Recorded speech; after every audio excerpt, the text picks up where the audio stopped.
भारत के 77वें गणतंत्र दिवस के मौके पर सिर्फ यूरोपीय यूनियन के नेता विशेष मेहमान के तौर पर भारत नहीं आए, बल्कि उनके साथ यूरोपीय यूनियन कंटीजेंट भी इस गणतंत्र दिवस में हिस्सा लेते दिखी।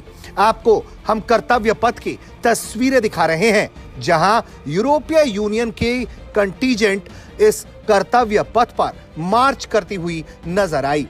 इसमें 3 के सैन्य अफसर दिखाई देते हैं। आपको सबसे पहले इन यूरोपियन सैनिकों के हाथ में जो 4 झंडे हैं उनके बारे में बता देते हैं।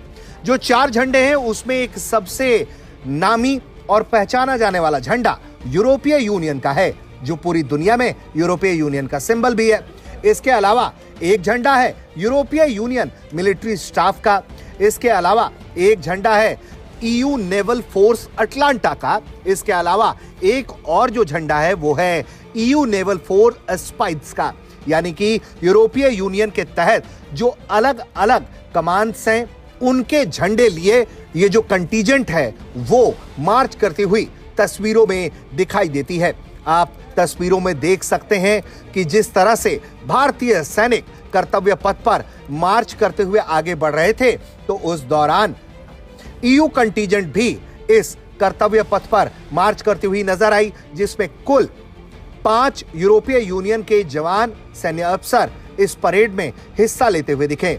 इस दौरान यूरोपीय यूनियन कंटीजेंट को कर्नल फेडरिक लीड कर रहे थे। उन्होंने सलामी मंच पर पहुंचकर भारत की महामहिम राष्ट्रपति द्रौपदी मुर्मू को सलामी दी और इस दौरान यूरोपीय यूनियन की जिन 4 झंडों के बारे में बताया वो भी झंडा लहराता हुआ दिखा। इसके अलावा इस दौरान तस्वीरों में आपको ईयू की प्रमुख उर्सुला वोन डेर लेन भी तस्वीरों में दिखाई देती हैं।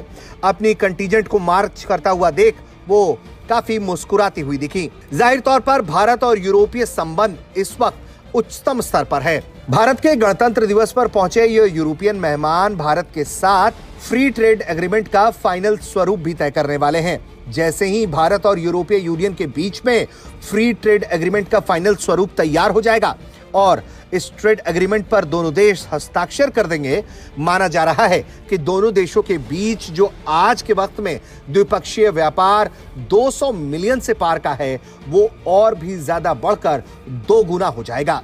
ब्यूरो रिपोर्ट, भारत तक।